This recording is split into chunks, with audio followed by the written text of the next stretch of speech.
Hi, Tony. How are we? I'm doing great. How are you doing? I'm wonderful. Let me start with the important stuff. How is Sage? How is the baby?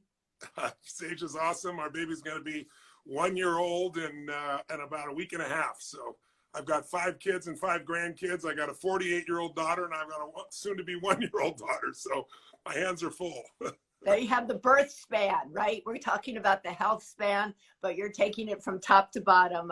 I love Tony's wife, and she's written for the Sunday paper, and she's one of those people. I was talking, Tony, before we came on about the importance of just reaching out to people in your life and asking them how they are, or small things that make us all feel connected.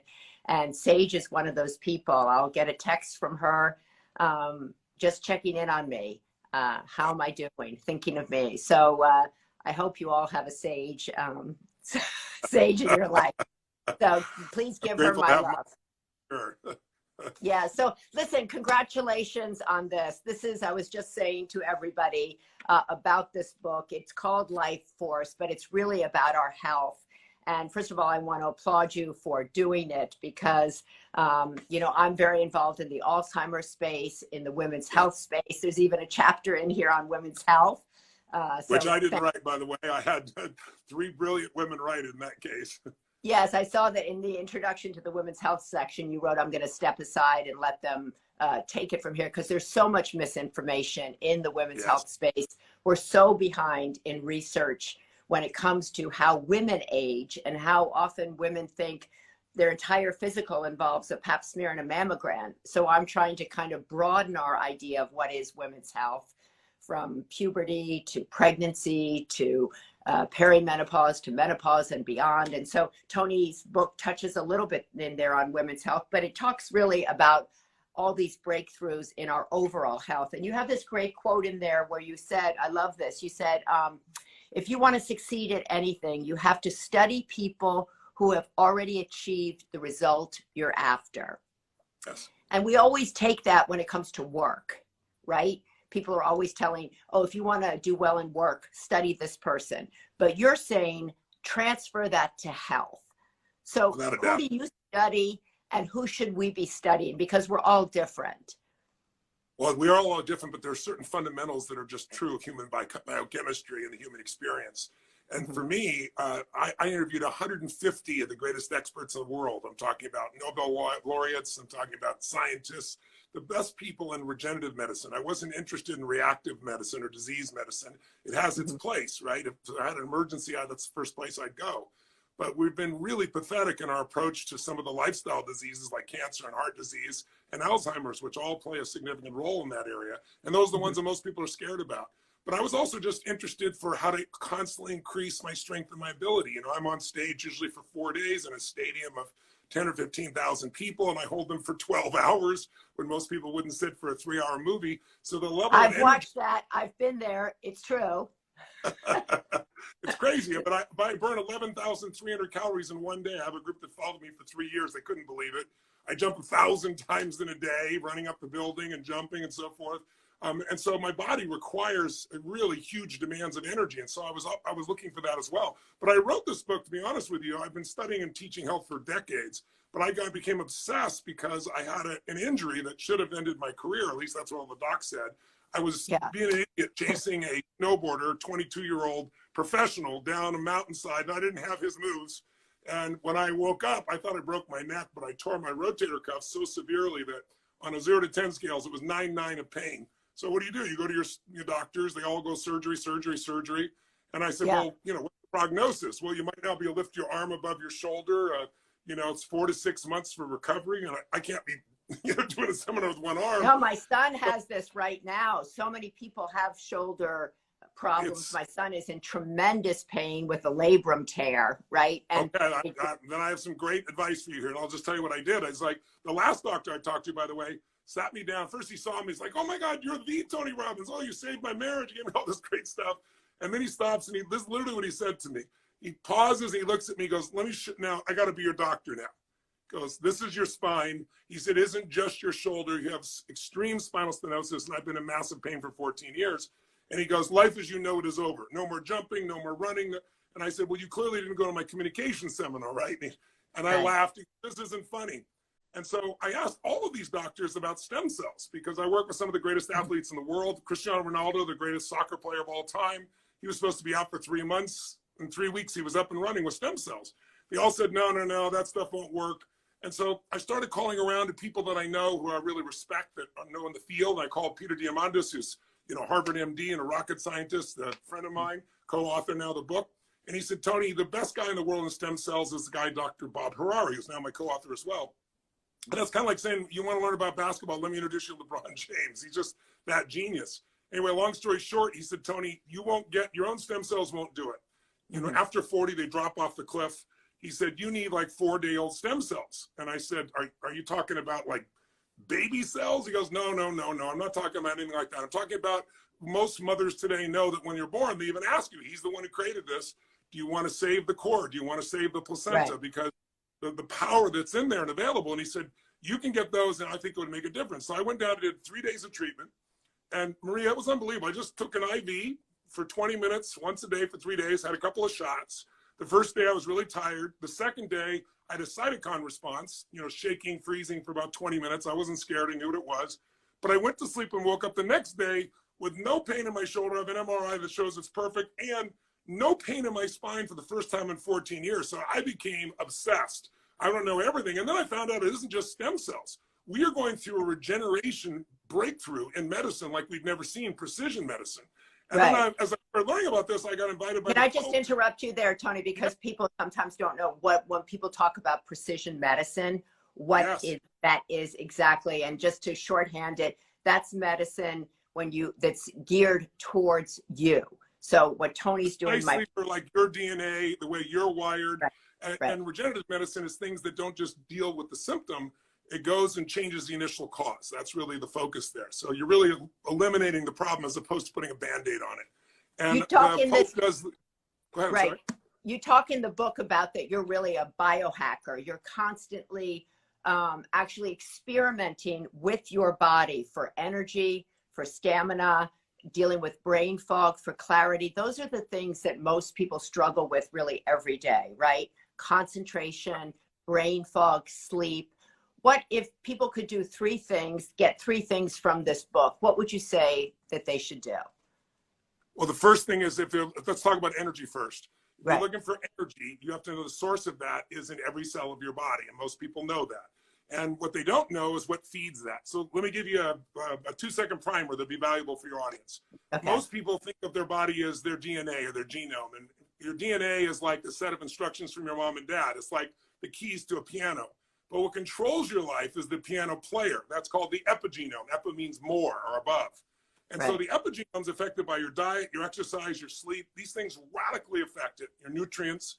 But there are 7 specific master hormones in the body, master genes, that make you do 4 things that are so critical for energy, strength, and longevity. So this is the core of how they're starting to talk about reversing aging. And 5 years ago, people would laugh at that. Today, it's actually happening. And what they do is these master genes, number 1, they affect which genes get turned on and off.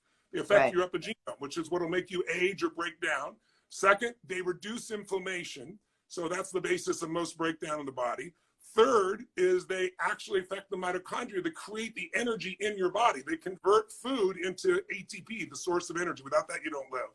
And then fourthly, they clean up your DNA. Meaning, as you age, you get exposed to more radiation, more problems with diet, more problems in the environment, and you start to see a breakdown.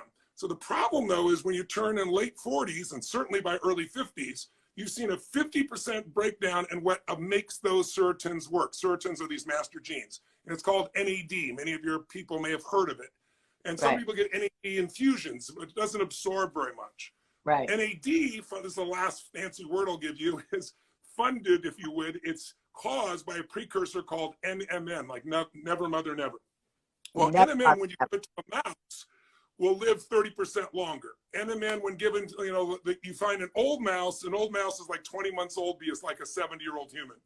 If you put an old mouse on this track, it'll go 1/4 kilometer before it collapses. A young mouse will go 4 times that amount. When they give NMN to a mouse for 14 days that's old, it'll run 2 to 3 times that of a young mouse. 2 to 3 kilometers, give you an idea. So today there are lots of NMN products on the market. People have heard about it. And Right. David Sinclair, expert in longevity in the world today from Harvard, he and his lab went through 9 different products from $39 to $139 a month, and there was no NMN in any of them. And I said, are these people just thieves? He said, well, most of it comes from China, but it breaks down within 30 days. So the good news is they've created an NMN that doesn't break down, and there's one coming in the next 18 months to 24 months that's being used by the US military right now. It was top secret, it got leaked. But what they found is the same thing with mice, meaning the increase in endurance and in strength and cognitive capacity explodes. So NMN as a nutrient would be absolutely critical. Second thing I want people to know is the power of testing. You know, I wasn't big into testing. Who wants to get in that system? But today the tests are so unique. So I'll give you 2 really fast. 2 that people are concerned about. Cancer. So in cancer, the reason it gets us, the National Academy of Sciences did a study with 100,000 people, and they found people that found out at stage 3 and 4 had an 80% chance of dying. I prefer 20% chance of living, but their point is it's much harder to turn around, and they're right. If you get it at stage 1 or 2, it's 80 to 99.9% chance of survival. Right. So the problem is if you have a mammogram, there's certain cancers we test for, right? But there's a ton we don't. There's been a brand new breakthrough in the last 6 months with a new product called Grail. It was developed by this man who lost his wife to cancer because they found it too late. They found it at stage 4. And it tests for, it's a simple blood test, tests for 50 different cancers and catches them when they're small. So we have centers around the country called Fountain Life where people go. We had a guy come recently to give you an idea, and his wife pushed him to do the test. And he's like, oh, I've already got a physical. I've already done urinalysis. And we said, well, let's give you this little test. Well, sure enough, he had bladder cancer, stage 1. So it was a 20-minute outpatient procedure, and he's fine. Another one is for heart disease. Right. There's something brand new that's come out, again, less than 6 months ago. It's called the CCTA scan. Many people have heard of CT scan if you've ever had a heart issue, but they're really hard to read. They're very grayed, and what they're looking for is the breakdown in the body, the plaques in the body.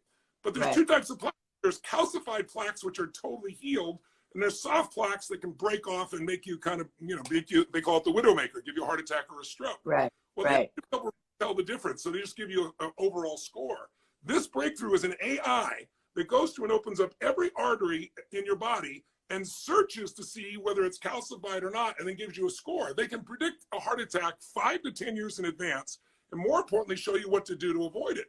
I took my father-in-law, who was 80 years old, who thought he was getting old, and everybody's telling you, plan, you know, you be prepared, you know, the end is near. And I could see him losing that energy. And I took him down and we did the test. He was perfect. Everything was calcified. His heart is like a 25-year-old. And his entire psychology changed. Plus he had a hip problem, and there's some tools that we have now where you can scan a person's body, find out what tissue is locked in. They put amnio fluid in, and it literally heals it in a matter of minutes. I've had it done to my ankle and a couple of things I had challenges with. So he felt old because he was, you know, having a hard time walking. Well, now he's walking perfect. He's got a great heart. He gets on the plane with me. He goes, you know, people talk about living 110, 120. He goes, I don't know if I believe that, but I think I could live another 20 years. My heart's perfect. I'm working out perfect. So these tests can really free you from fear and also catch things when they're small. I think one of the things that Tony talks about in this book, and what I like about it is you can just pick it up. It's a big book, but you can, you know, read it just by chapter, or go to the parts that are interesting to you if you're interested in stroke or Alzheimer's. But I think the kind of overriding thesis is that you have to be the CEO of your own health. And I just did a big piece last week on the Today Show that so many women, Tony, feel that they're victims of what we're calling medical gaslighting. They go in, they say, I feel this or I feel that. They get dismissed. They're given an antidepressant or anti-anxiety pill, and they're not taken seriously. And I think what Tony is saying also in this book is you have to be in charge of you. You have to go for one opinion, then a second opinion. And when I say a third opinion, a fourth opinion, because they're often very different. And when I say that, a lot of times people say to me, I don't have the time, I don't have the money. It's impossible for me to do all those things. So some of these tests that you're talking about are great, but for people who are like raising kids, working 2 jobs, they're like, Maria, how am I going to do that? Because you do it once in a year, and it's like to not know it means you may lose your kids, maybe lose your life. I mean, you got to get serious about the truth and stop lying to yourself. By the way, on those tests, getting more than one opinion, I know that's a pain, but the Mayo Clinic in 2017 did one of the largest studies 387 patients, and they found that the second opinion was the same as the first, only 12% of the time. 88% of the time it was different. They now recommend, even with their own doctors, you get a second opinion.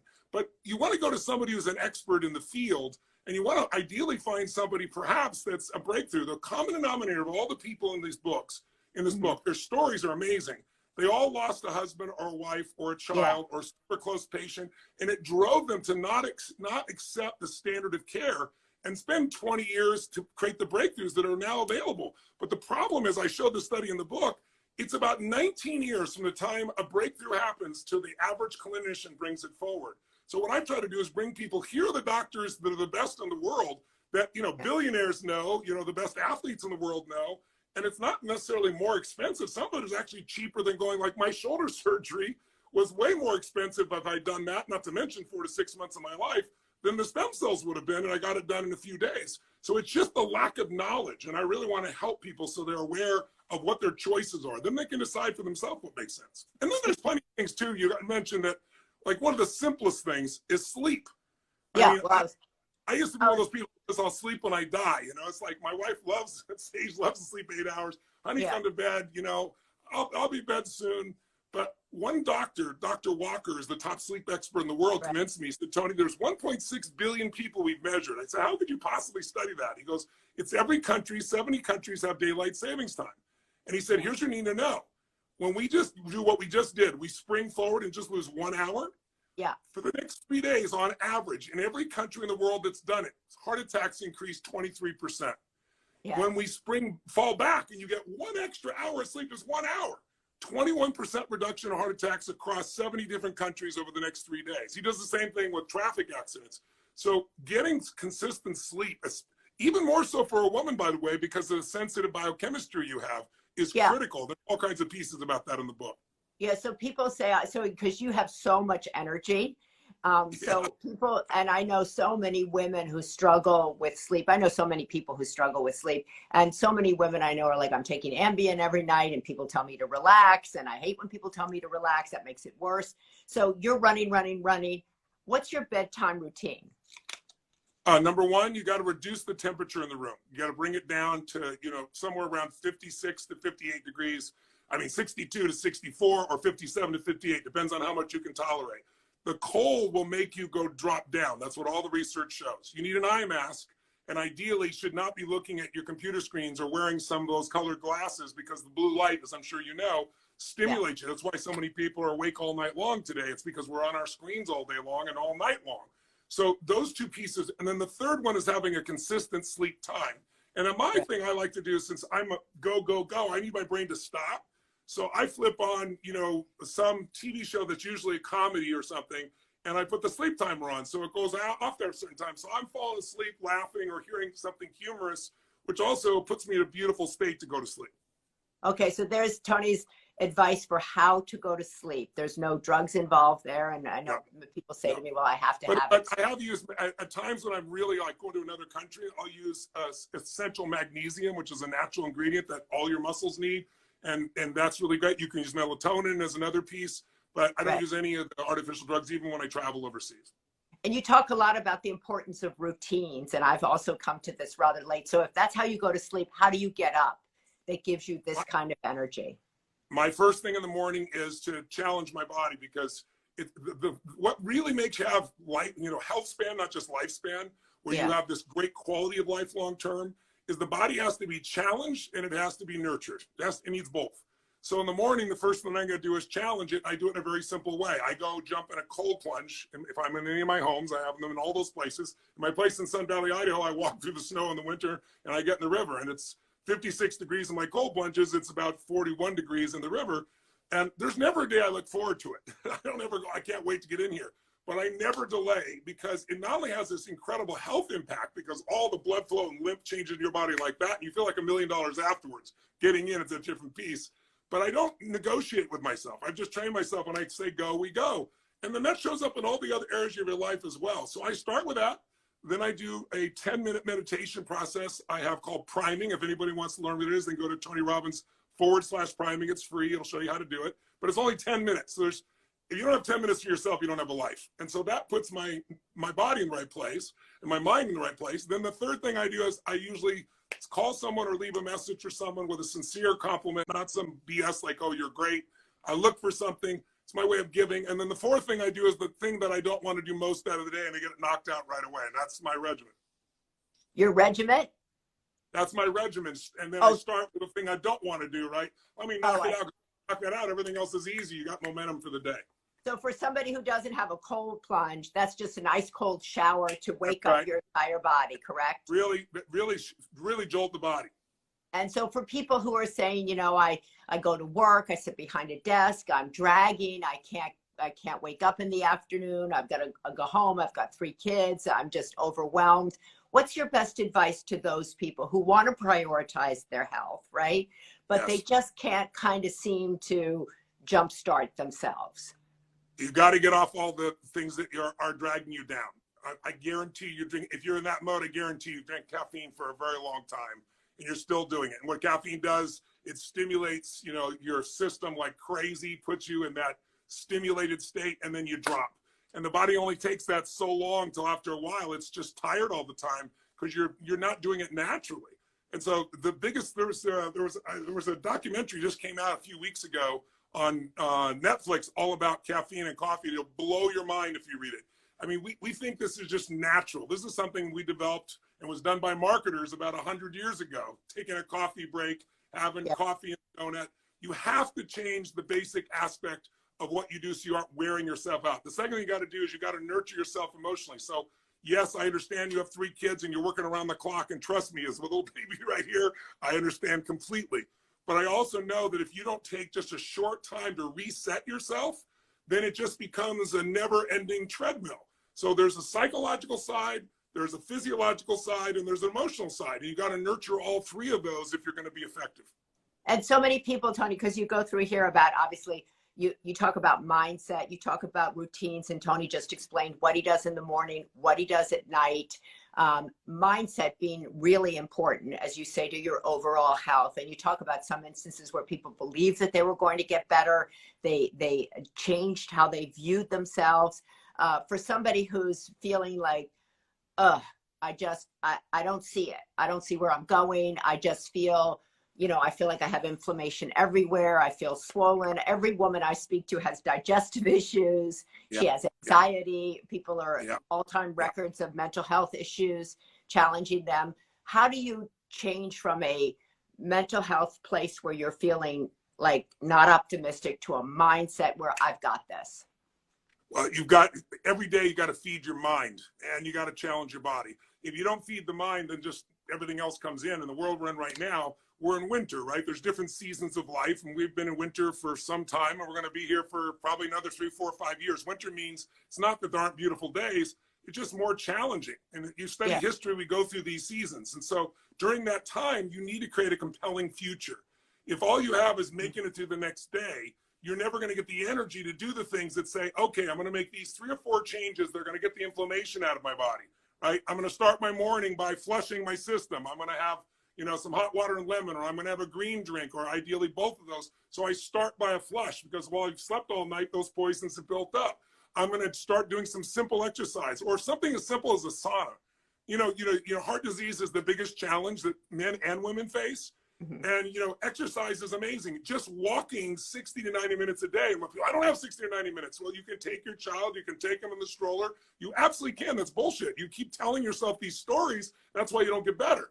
So you have to make that little shift inside yourself, both with the rituals, and you've got to just do a couple things that'll start to give you momentum. It's like trying to do everything at once is overwhelming for people. But our mindset is the most important one of all. So let me just give your audience 3 decisions they're making every moment. If they made them differently, their life will change, and they can test it for themselves. The first decision everybody's making, even right now as you're listening to me, see if it's true, is what are you going to focus on? Now, when I say these decisions, most people don't make those decisions consciously. About 48% of what we do is habitual. And the great thing about a habit is you don't have to think about it. And you can think about other things. The bad thing about a habit is you keep doing the same thing, even the things that don't work, right? So most people habitually just focus on whatever demands it. But your focus, whatever you focus on, you feel, even if it's not true. If you think, oh man, I have no time, I can't do anything, you will have absolutely no time. You won't be able to do anything. You're going to be exhausted, right? So think about this. Here's 3 questions about focus. And second question, by the way, real fast you make is, what does it mean? I focus on something, and now what does it mean? Does it mean my life is over? Does it mean that, you know, God is punishing me? Is God challenging me? Is this problem a gift from God? Or is it not God's fault at all? I've been lazy. You know, whatever meaning you come up with is going to produce your emotion. Is this person disrespecting me? Is this person challenging me? Are they coaching me? Are they loving me? The meanings you create produce or reduce your energy, because they produce the emotions of your life. And emotion is what starts wars and ends it. Emotion is what causes us to form a family. Emotion is everything. The greatest energy in your life is emotional energy. Now, when you're exhausted, it's hard to have great emotion. But if you hit both, if you make a few small changes, you go use the sauna, as I started to say, and you use that sauna for 20 minutes. You go to the gym, or you make a small investment and get one in your home if possible, and you do it 4 times a week for 20 minutes. Just, you turn everything else away and you sit in the sauna. Well, all the research shows you reduce your chance of a heart attack 52% by doing that 4 times a week. And once you've done that, you start feeling better, and now you're going to want to do the next thing. And now you're going to do the next thing. So the secret is getting yourself started. But the first decision is what I'm going to focus on. Third is what's it going to mean. And then if you think somebody's dissing you, you're going to have a different emotion than if you think they're loving you. That affects your third decision. What am I going to do? So here's an example. And I'll shut up. I'm throwing a lot at you. On the focus side, your audience, I'm going to ask them right now. Do you tend to focus more on what you have or what's missing? And you all know your own answer. Now, I focus on what I have. I have a gratitude practice in the morning, which involves thank you. Thank you for the roof over my head. It involves a whole list of thank yous, and at night. But most people don't. The vast majority of people, including overachievers, focus constantly on what's missing. So just think about this, Maria. No matter how smart you are, no matter how good your heart is, if you're constantly focusing on what's missing, how can you ever stay happy? You can't. You can have moments of happiness, but you can't sustain it because you're constantly seeing what's missing. What's wrong is always available, so it's what's right. So it's a habit. Second question, do you tend to focus more on what you can or can't control? Now, I'm not going to ask you because I know you. No, I'm watching. What do you think most people focus on? I'm watching the answers. They're kind of split. What I have or what I'm missing, what I don't have. I used to focus on what I don't have. Now I'm trying to focus on what I do have. And these are all connected. I think Tony is connecting the dots for us. These decisions impact our health. That's right. Health decisions, right? They affect everything. They affect your emotions, your thoughts, your feelings. So if you're always focused on, and by the way, it's easy with COVID to focus on what's missing, right? When you've been shut down or your business or something like that. But you can't make any progress that way. You can only build on success. So if you focus on what you have, if you focus on what you can control versus what you can't control, that's the other example. The third example is you focus more on the past, the present, or future. People are frustrated, focus on the past. People focus on the present, can have more joy. People focus on the future are good planners. You want a combination of these things. So I'll give you an example. I ask people in big audiences, 15, 20,000 people, how many of you know someone who takes antidepressants and they're still depressed, and 80% of the room, sometimes 90% of the room raises their hand? How's that possible? Because all these drugs do is numb us. And the studies show that 40%, 60% of people don't get better at all with these drugs. So in the 40% that do, on average, get 50% better. They're 50% less depressed. Well, that's not going to solve anything. The problem is you're constantly seeing what's missing. The problem is you're focusing on what you can't control. The problem is you're focusing on the past you can't change. So if you just change a few habits of those decisions, your emotional change, your actions will change. And all these stories you were just saying, oh, I can't do it because those are all excuses. I know it feels that way. Right. But if somebody said, I'm going to put a gun to your child's head and take them out if you don't exercise or if you don't eat right, you know damn well you do it. So it's not a matter of can you change. It's a matter of will. And that will is having strong enough reasons. And the reasons have to be probably beyond yourself, because in the audience that you're talking with is ladies and women are notorious. There's men here. There's men here too. There are men here. Oh, good. There are men here too. But I think that's really, I find that one of the things that helped me in terms of what I eat, and I think, I struggled for a lot of my life with what I'm eating, was, okay, I'm going to eat this because it'll help my brain and I want to be alive long enough to see my grandchildren. So that was a mind shift. It wasn't about diet. It was about, as Tony's just saying, my goal. I want to Yeah. live long enough to be cognitively sound. Therefore, I shouldn't eat this, cinnamon roll, right? And your father and like my father both Yeah. had Alzheimer's. So we Yeah. both have a reason, a strong enough reason to say, I'm not just going to succumb to that. I'm going to learn the tools that can keep me from that. And so it gives you a different incentive. So I think it's not just true of women. I think it's true of all of us. We'll all do something more for those we love than we'll do for ourselves. So why not use that and come up with those reasons to start moving forward? The secret is, in this book, I give you everything. Yeah. And at the end, I say, now pick, there's, with like 7 steps at the end. Pick the things you've read that you think are really valuable or you want to help somebody else with. Because I also wrote this book because people you love. Because, for example, once, twice, 3 times a month, someone calls me and says they got somebody in their family who has cancer or someone's got Alzheimer's or something. And what do we do? And so these provide those really beautiful answers. By the way, around Alzheimer's, you probably already know this because I know you're so absorbed in that area, but I don't know if your audience does. Neuroinflammation is the basis of it, basically. And our diet, our exercise, all those things play. Certainly there are genes that can make you more susceptible. That's true. But the point is that today there's so much research. There's a new drug out that's really ineffective. It's quite controversial, but there's a new set of solutions that are coming. And one of them is from UC San Francisco. It's called ISRID. And the reason I mention it is it's something that's proven something no one believed before. People thought that once you got Alzheimer's, circuits are gone, and at least in animals, they're testing so far, and this next year they're starting with humans, they found that it really is the neuroinflammation is blocking the communication, but the memories are still there.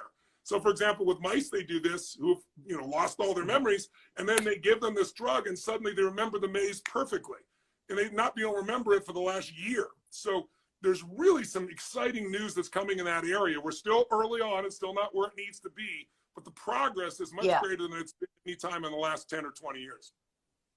Speaking, I want to ask you a question, but he has what I think is really, there's a lot of practical information in here, questions you can ask your doctor laid out so you don't even have to think of them. Here's, it's 13 questions just to take to the doctor that you can ask, because people often are rushed at the doctors. They forget what they wanted to come in there to talk about. So these questions are really laid out in here, but so much is written, Tony, about what to eat. And we talk about this in the Alzheimer's space. We're funding some studies into the ketogenic diet. People talk about vegan diet.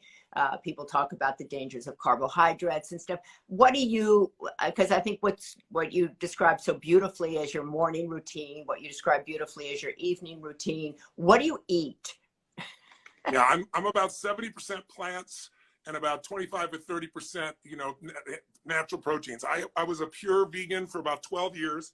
Right. And for 10 years, I ate nothing but fish and salad. Very disciplined because I was eating for fuel. But I would eat swordfish and tuna. And so you think you're having fish is so much easier for the body to break down. But unfortunately, those fish live 75 years. They eat all the younger fish and absorb all the mercury. Right. And so I literally had an experience. One of the tests I encourage everyone to do is a metals test. It's super cheap. Yeah. It's a little blood test. When you're doing other tests, they can do it. But I'd say 1 out of 3 people on average that I know that have gotten the test find they have mercury or cyanide or some aluminum. And it's not that difficult to detox if you catch it when it's small. In my case, we didn't discover it until literally I was the highest measurement they've ever had in the state of New York. They measure 0 to 5 mercury, and I was 123.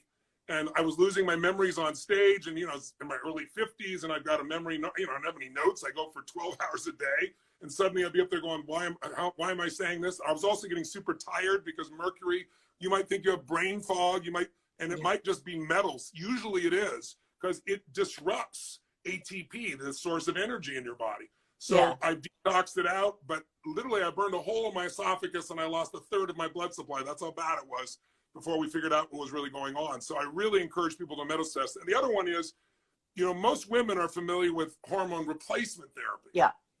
But that's a mistake in the opinion of a lot of doctors saying. None of that, by the way, this book is my opinion. It's all the top doctors in the world. I don't tell you what I think, but what they say is it's a mistake. That today we can have hormone optimization therapy. So most women think, okay, menopause, I'm going to have to go deal with it. There's a lot of miscommunication and misinformation from past studies on it that make them scared about things. So they really want to get educated. But you want to know where your hormones are. So and for men as well. We had a man who came into one of our centers and he was 38 pounds overweight. He was exhausted all the time, lost his passion. His wife was complaining, lack of focus. And so all we did was say, well, if we looked at your hormones, he goes, oh yeah, mine are fine. My doc says they're fine. So we did his blood test and he was 150 on his testosterone. Well, they don't say replace until you're ill, right? They usually do it around 125. Most men can't function without 600, 700, or 800 of testosterone. And so all we did was change that. And now it lost the weight in no time, in about 9 weeks, turned around his drive, happy and excited about his life again. So I don't care if you're a man or a woman, you really ought to look into optimization of that area, not just replacement when you're at a stage of life where it's absolutely required. But there's also and I encourage people to talk to their doctors about hormone replacement, because in the Alzheimer's space, there's quite a bit of research that it's a neuroprotector, that when you start hormones at a perimenopausal window and how long you stay on it is what is really critical. And that in all of the research that we're funding, particularly trying to understand why women are 2/3 of the cases of Alzheimer's, when you start hormone replacement is critical, and that hormone replacement in many cases is beneficial to your neurological health. So once again, a lot of miscommunication on the HRT thing, but talking to your doctor, the challenge is that very often you'll go to the doctor and they'll go, we just don't have the data. We don't have the research to help you. But getting back to like, what are you eating? So like when you wake up in the morning, what are you eating? What are you eating at lunch? What are you eating at dinner? Yeah. I start every day. I start my morning. I have a hot water, just to cleanse the body. I have a green drink. Then I go do my exercise stuff. Then I come back, and then I usually have a bowl of oatmeal. Then I have a kind of a, about 2.5 hours later, I sit down with my family, and I have for breakfast, kind of lunch brunch, I have a salad, and I usually have salmon. I just still have fish now of that nature. I have veggies. And then later in the day, we'll have something that's kind of Mediterranean of nature, or at night, that's what we'll have. I'll have somewhere between 2 and 3 meals a day. I used to go on 1, but I've really worked to make sure I get enough calories in because the demands that I make. But it's mostly a Mediterranean diet. So it's good fats, it's good salads, it's good veggies, and then it's light, it's fish, but it's fish that's clean. And it's also, I'll also do sometimes turkey or some chicken. I don't really do red meat. And also, once again, are you like diets? Certain people do better with certain kinds of diets, correct? So yeah, and that's one of the things we recommend. So there's tests today on your DNA, because whatever someone says about a diet, any change in your diet is going to create a change in your body, right? It's just the stimulation change alone that does it. And usually it has some reduction in calories, no matter what you're doing. But what you really want to know is, what does your body burn? So I burn fats. So I can get on stage and go 12 hours without eating a damn thing, and people can't believe it. My wife can't believe it, because my wife goes 2 hours and then she wants to eat again and again and again. Right. And she needs to, because her DNA shows she's burned sugar, carbohydrates. I burn fats. So you need to feed your body what your body burns. And today you can find out that information for a very small investment. And now you can customize. That's what we mean by precision medicine, is customizing what your body needs instead of some generalization. That's why whatever's the best diet keeps changing, because it just depends on who you give it to, right? And anything that changes your diet will create a stimulation for you to change. But you want to find something that's sustainable.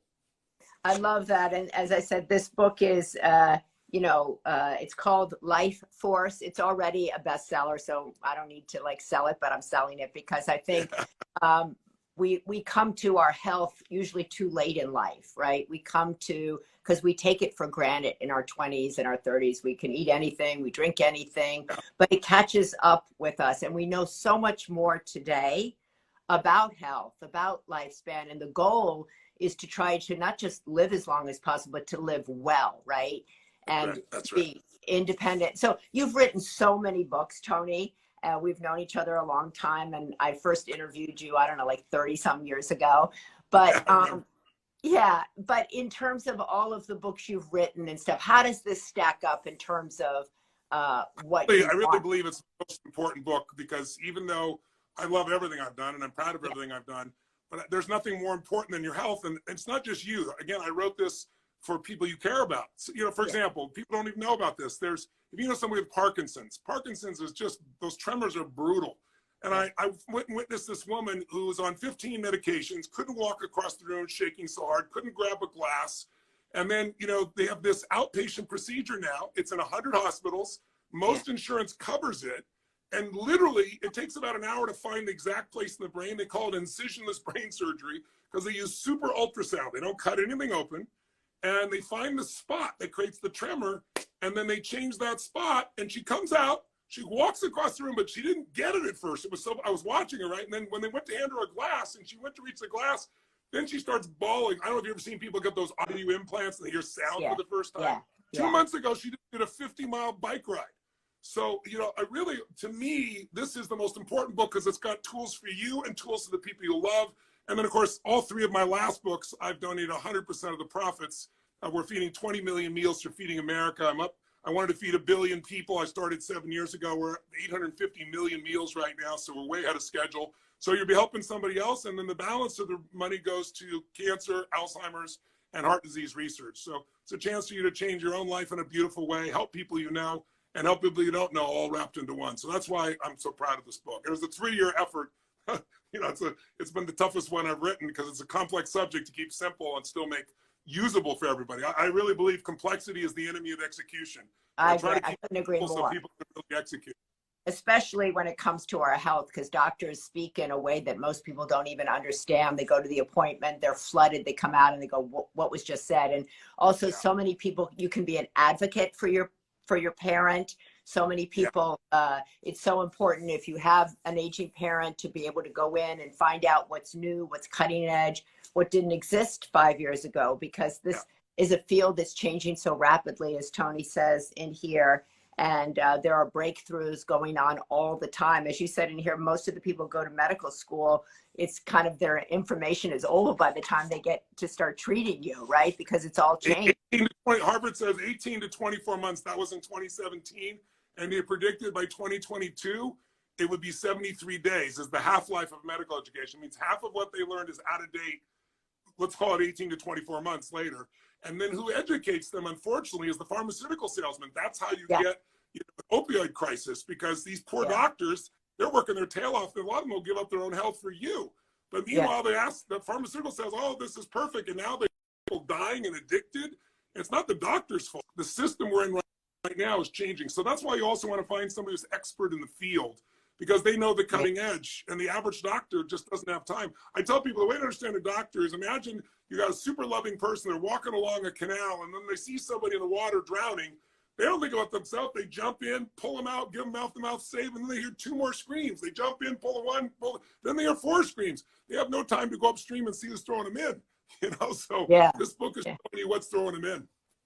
Tony Robbins, thank you so much. There's so many blurbs on the back of this book, but it goes through everything from energy to strength to focus to diet to weight loss to diabetes to stroke, you name it. There's a section in here. There are questions in here. So it looks daunting, but it's not. You can look at it. You can do it chapter by chapter. And so say goodbye to the heart attack diet, mind over matter. And also to take all of the information that we're always usually applying to, I got to do well in my job, and make it your job to do well in your health. That's really what I think you're trying to tell us all. For sure. And we all deserve that. Life force is energy. We all deserve more energy, more strength. When you have that, you have better relationships. When you have that, you do better in your work. When you have that, you're happier. And, you know, happiness is a power. People forget that. Happier people live longer. Happier people have better relationships. And you're going to be a lot happier when you're feeling better inside. So I hope people will grab the book for themselves and find those changes. And my sage waves that says hello to you. She wanted to make sure I said hi. Thank you, Tony. Thank you for taking the time. Once again, the book is called Life Force, Increase Your Energy, Strength, Vitality, Health Span, and Power. Be the CEO of your own health. So thank you, Tony. God bless you. Thanks for having me on. You take good care of yourself. I will. Thank you. And thank you.